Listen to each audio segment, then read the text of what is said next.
नमस्कार, बहुत स्वागत है आपका हमारे छत्तीसगढ़ के इस खास बुलेटिन में। खबरों के साथ मैं हूं रीनू यादव। सबसे पहले शुरुआत करेंगे श्रीनगर की बड़ी खबर के साथ, जहां मुख्यमंत्री भूपेश बघेल पहुंचे श्रीनगर। कांग्रेस नेताओं के साथ पहुंचे श्रीनगर। आज कांग्रेस अध्यक्ष मल्लिकार्जुन खड़गे तिरंगा फहराएंगे। लाल चौक पर स्थित पीसीसी दफ्तर पर फहराएंगे तिरंगा। बाद में 23 पार्टियों के नेता रैली को करेंगे संबोधित। तो बड़ी खबर आपको दे रहे हैं, आज श्रीनगर पहुंचे मुख्यमंत्री भूपेश बघेल, जहां श्रीनगर में वे कार्यक्रम में शामिल होंगे। कांग्रेस नेताओं के साथ पहुंचे श्रीनगर और आज कांग्रेस अध्यक्ष मल्लिकार्जुन खड़गे फहराएंगे तिरंगा। और इस दौरान लाल चौक पर स्थित पीसीसी दफ्तर पर पूरा कार्यक्रम का आयोजन हो रहा है। बाद में 23 पार्टियों के नेता रैली को संबोधित करने वाले हैं। सबसे बड़ी बात यह है कि जो आम जनता के जो मुद्दे हैं उस पर सोचने के लिए लोग मजबूर हुए, खासकर राजनीतिक दल के लोग। महंगाई है, बेरोजगारी है, और दूसरा जो समाजों के बीच में जो नफरत फैलाया जा रहा है उसके प्रति खासकर युवा वर्ग बहुत गंभीरता से इसको लिए हैं। तो भारत जोड़ो यात्रा से देश मूल मुद्दों पे लौटा है, ये बड़ी जीत है। और राहुल जी जब 7 सितंबर से शुरू किए थे कन्याकुमारी से, बहुत लोग तर्क वितर्क कर रहे थे, हो पाएगा नहीं हो पाएगा, कर पाएंगे नहीं कर पाएंगे, लेकिन राहुल जी की साहस कहिए और दृढ़ इच्छा शक्ति, ये पूरा हुआ। आपका बड़ा रोल क्या होगा? राहुल जी खुद कह रहे हैं कि पार्टी सोच रही है इसमें। देखिए, अभी तो 26 जनवरी से सब हाथ से हाथ जोड़ो यात्रा शुरू कर दिए, हर गली मोहल्ले में, गांव में। और इसके बाद अभी ऐसी खड़गे साहब और सारे सीनियर लीडर तय करेंगे कि अगला कदम क्या होगा। सर, कल से पार्टी दूसरे स्थिति में दिखेगी। आपने 23 पार्टियों को आप लोगों ने निमंत्रण दिया है। कल कौन कौन से रणनीति बना रही है? छत्तीसगढ़ में आपको भी चुनाव लड़ना है। देखिए, छत्तीसगढ़ में तो 2 दल ही है, उसमें वहाँ ज्यादा कुछ किसी और पार्टी के लिए गुंजाइश नहीं है। लेकिन देश के अन्य राज्यों में अन्य दलों को साथ लेने की बात है, वो बिल्कुल सही है। और कांग्रेस पार्टी ने सभी राजनीतिक दलों को आमंत्रित किया है। मुझे पूरा विश्वास है कल सभी आएंगे। तो सुना आपने, और ज्यादा जानकारी के साथ संवाददाता युगल जुड़ गए हैं। युगल, आज देखा जा रहा है कि मुख्यमंत्री भूपेश बघेल श्रीनगर के दौरे पर हैं, और सबसे अहम बात कि आज पीसीसी दफ्तर में ध्वज फहराया जाना है राष्ट्रीय अध्यक्ष के माध्यम से।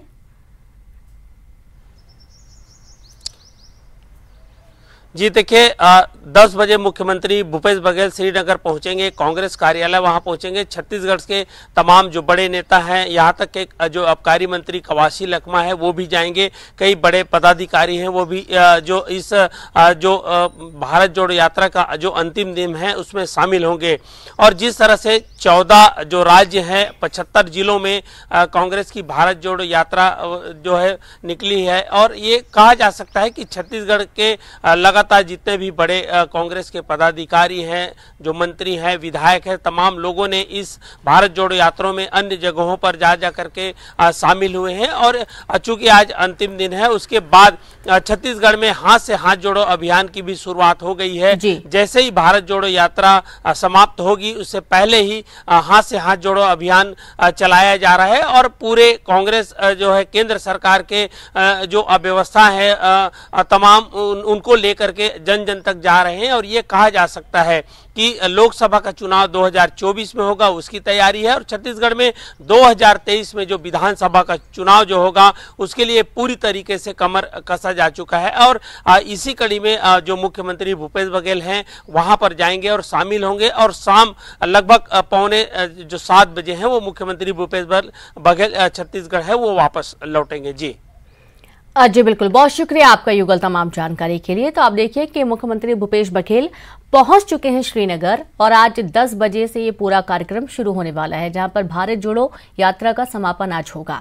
मुख्यमंत्री भूपेश बघेल ने राजस्व प्रकरणों के निराकरण में लेट लतीफे पर भारी नाराजगी जताई है। मुख्यमंत्री ने सभी जिला कलेक्टरों को राजस्व के सभी प्रकार के लंबित मामलों को तेजी से निराकरण करने के सख्त निर्देश दिए। उन्होंने कहा कि राजस्व मामलों के निराकरण में लेट लतीफे के लिए सीधे कलेक्टर जिम्मेदार होंगे। लेट लतीफे के लिए उनके खिलाफ अनुशासनात्मक कार्रवाई की जाएगी। सीएम भूपेश बघेल खुद फरवरी माह के आखिरी सप्ताह में जिला कलेक्टरों की बैठक लेकर जिलेवार राजस्व प्रकरणों जैसे नामांतरण, सीमांकन, डायवर्सन, भूमि आवंटन, व्यवस्थापन और फ्री होल्ड प्रकरणों के साथ ही अवैध निर्माण के नियमितीकरण, नगरीय निकायों को ₹1 प्रति वर्ग फीट दर से भूमि आवंटन की समीक्षा करेंगे।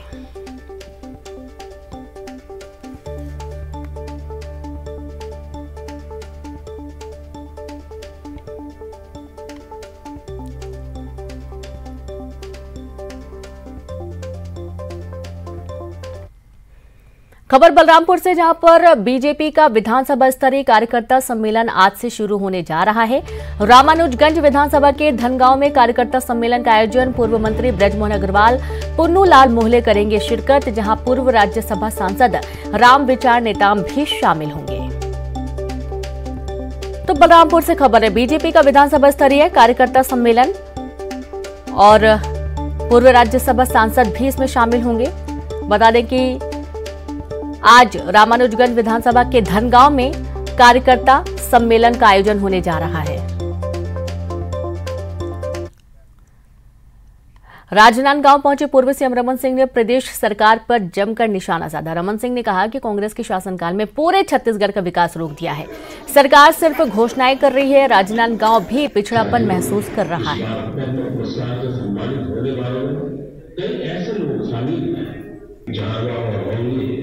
जैसे आदि जनजाति के साथ काम करने वाले लोगों को भी ये कांग्रेस के शासनकाल में पूरा छत्तीसगढ़ का विकास रोक दिया है। भूपेश बघेल ने सिर्फ घोषणा है, काम कुछ नहीं हो रहा है। राजनांदगांव भी पिछड़ापन महसूस कर रहा है। राजनांदगांव में तो और कोई काम नहीं है, सिर्फ 2 विधानसभा पाटन में और दुर्ग जिले में ही विकास हो रहे हैं, बाकी जगह विकास। युवा महोत्सव का समापन आज शाम 4 बजे होगा। समापन समारोह का आयोजन 3 दिनों तक चलेगा। महोत्सव सीएम भूपेश बघेल ने किया था उद्घाटन। अंतिम दिन खो-खो कबड्डी का फाइनल मैच होना है। आज कुश्ती प्रतियोगिता का फाइनल मैच होगा और आज इसका समापन होने जा रहा है और इस दौरान आपको रंगारंग कार्यक्रम भी देखने को मिलेंगे।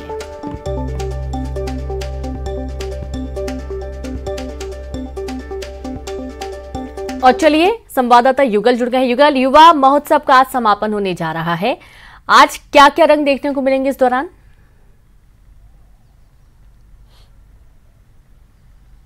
देखिए, छत्तीसगढ़ में युवा महोत्सव का जो धूम है वो देखने को मिल रहा है। पूरे प्रदेश भर के युवा हैं, आ रहे हैं। कला संस्कृति के साथ साथ वहां पर खेल प्रतिभाओं को वहां पर निखारा जा रहा है और प्रदर्शन कर रहे हैं। आज प्रमुख आकर्षण के रूप में खो-खो है, कबड्डी है, इसके अलावा कुश्ती का जो फाइनल है वो मैच का आयोजन होगा। इससे पहले जो 9 बजे से लेकर के 1 बजे तक रॉक जो बैंड है वो वहां पर कला का प्रदर्शन करेंगे। ये कहा जा सकता है कि छत्तीसगढ़ तमाम जो युवा हैं उसमें इस जो युवा महोत्सव में शामिल हो रहे हैं और अपनी जो प्रतिभाएं हैं उसे निखारने का मौका उन्हें राज्य सरकार दे रही है। ये बात अलग है कि युवा महोत्सव को लेकर के छत्तीसगढ़ में राजनीति भी देखने को मिल रही है। रेनू, जिस तरह से बीजेपी ने कहा है कि यह सिर्फ दिखावा बस मात्र है, इससे किसी का भला नहीं होना है, तो वही कांग्रेस ने यह भी कहा है कि इसमें प्रतिभाओं को निखारने का मौका मिलेगा और युवाओं के सुदृढ़ जो विकास है वो होगा। तो इसे लेकर के है और आज 3 दिन तक चलने वाले इस रंगारंग कार्यक्रम और तमाम जो खेल के आयोजन का आज समापन होगा और खेल मंत्री उमेश पटेल इस जो समापन समारोह में प्रमुख रूप से शामिल होंगे। जी, बहुत शुक्रिया आपका युगल जानकारी के लिए। तो खेल मंत्री इस समापन समारोह में शामिल होंगे और आज 4 बजे इस पूरे कार्यक्रम का समापन कार्यक्रम होना है। बलरामपुर जिला मुख्यालय में स्वतंत्रता के अमृत महोत्सव के अवसर पर आरएसएस ने जिला स्तरीय पथ संचालन कार्यक्रम का आयोजन किया और इस कार्यक्रम में राष्ट्रीय स्वयंसेवक संघ के मुख्य वक्ता ने कहा कि हिंद समाज को जोड़कर चलना और जागृत करना इसी उद्देश्य के साथ संघ कार्य करता है। इस बात की जानकारी पथ संचलन में शामिल लोगों को जानकारी दी गई।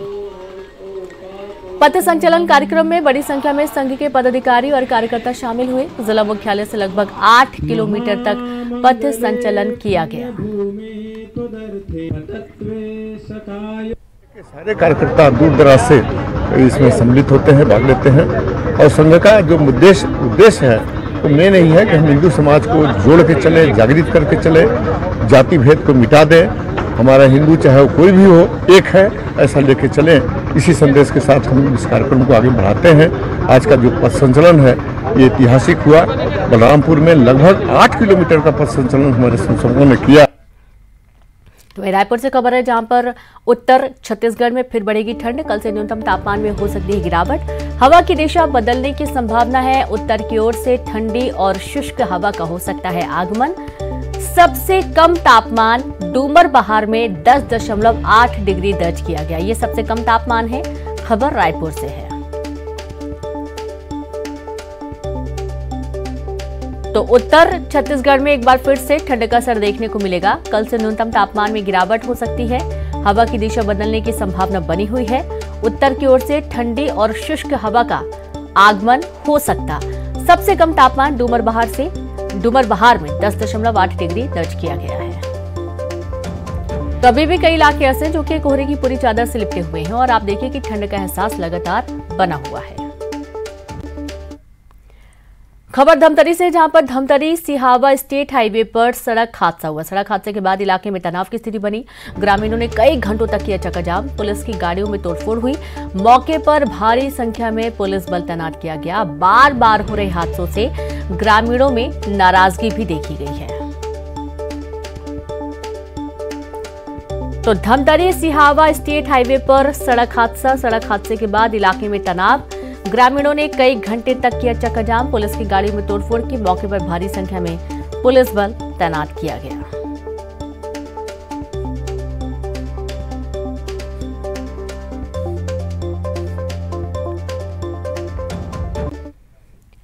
महासमुंद से खबर है, 2 अंतर्राज्यीय चोर गिरफ्तार किए गए हैं। 35 लाख की ज्वेलरी और अन्य सामान भी जब्त किया गया। कोरबा से हुई आरोपियों की गिरफ्तारी। बागबाहरा पुलिस और साइबर सेल की कार्रवाई के दौरान इन्हें गिरफ्तार किया गया। आरोपी मेहंदी हसन और हैदर अली गिरफ्तार किए गए हैं। तो अंतर्राज्यीय 2 चोरों को पुलिस ने गिरफ्तार किया है। 35 लाख की ज्वेलरी और अन्य सामान भी जब्त किया गया। कोरबा से आरोपियों की गिरफ्तारी हुई। बागबाहरा पुलिस और साइबर सेल की कार्रवाई के दौरान इन्हें गिरफ्तार किया गया। आरोपी मेहंदी हसन और हैदर अली गिरफ्तार हुए। अंबिकापुर शहर से लगे गांव में इन दिनों दल से बिछड़े एक हाथी ने उत्पात मचा रखा है। एक सप्ताह में 2 ग्रामीणों पर हमला किया, जिससे दोनों की जान चली गई। घटना के बाद अब वन विभाग अलर्ट है। शाम होते ही लोगों को हाथी से दूर रहने की समझाइश दी जा रही है। तो वहीं हाथी को शहर से दूर रखने के लिए तैमूर पिंगला अभयारण्य से कुमकी हाथी तीर्थराम की मदद ली जा रही है। वाले लोग लाए हैं अपने साथ हाथी, एक ठो हाथी कुदाने वाला। वो अभी यहीं पर पीछे तरफ जंगल दिख रहा है आप लोग को, झरिया में था। इसके बाद वो हाथी जब आया तो वो हाथी दूरे से उसका यानी सेंट को कि क्या पा जा रहा है। इसके बाद वो दौड़ के और लुका जा रहा है, कहीं तरफ भाग जा रहा है वो। और घर के पासे में है तो डर तो बहुत है। काहे कि दिन में भाई अपन ठीक है, भाई दिन में तो कोई दिक्कत नहीं है रहे, काहे कि भाई सभी कोई रहते हैं तो थोड़ा सा डर नहीं रहे, लेकिन रात में हमला बहुत दिक्कत है। हाथी के लोकेशन में ग्रामीणों को सुरक्षा का समझाइश देते हुए, हाथी एक जंगली हाथी दल से बिछड़ने के कारण रामनगर और बांसा के बीच में जंगल में है और उसके सतर्क निगरानी में हमारे वन विभाग के समस्त कर्मचारी लगे हुए हैं। ये वो गिरोह है जिसका जाल कई राज्यों में फैला है। जिस गैंग के निशाने पर अक्सर महिलाएं होती हैं, जो अनहोनी का डर दिखाकर कहते हैं जेवर उतार कर कुछ कदम चलिए, और ये भी कि पीछे मुड़कर देखना मना है। जब शिकार मुड़कर देखता है तो उसके होश उड़ जाते हैं।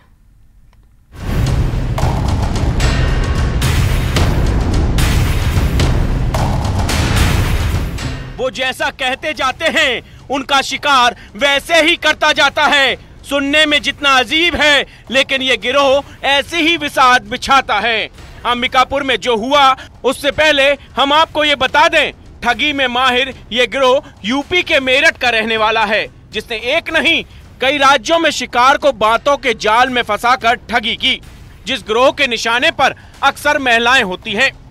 सरगुजा पुलिस द्वारा गत मासों में हुई लूट एवं प्रॉपर्टी ऑफेंसेस की वारदातों में सफलता प्राप्त की गई है और अंतर्राज्यीय गिरोहों को पकड़ा गया है। इसमें सर्वप्रथम 15 तारीख को एक महिला गांधीनगर क्षेत्र की उनसे एक बड़ी अनहोनी के नाम पे उनसे उनके जेवरात की ठगी कर ली गई थी। वारदात का तरीका सुनिए। रास्ते में महिलाओं को रोकते हैं, घर में अनहोनी का डर दिखाते हैं और इस अनहोनी में कभी पूजा पाठ करने का समाधान बताते हैं और उसके बाद जेवर उतरवाकर बातों में उलझाकर जेवर लेकर चंपत हो जाते हैं। जो ये कहना नहीं भूलते, आपको कुछ कदम चलना है, पीछे मुड़कर मत देखना, पीछे देखा तो अनहोनी हो जाएगी।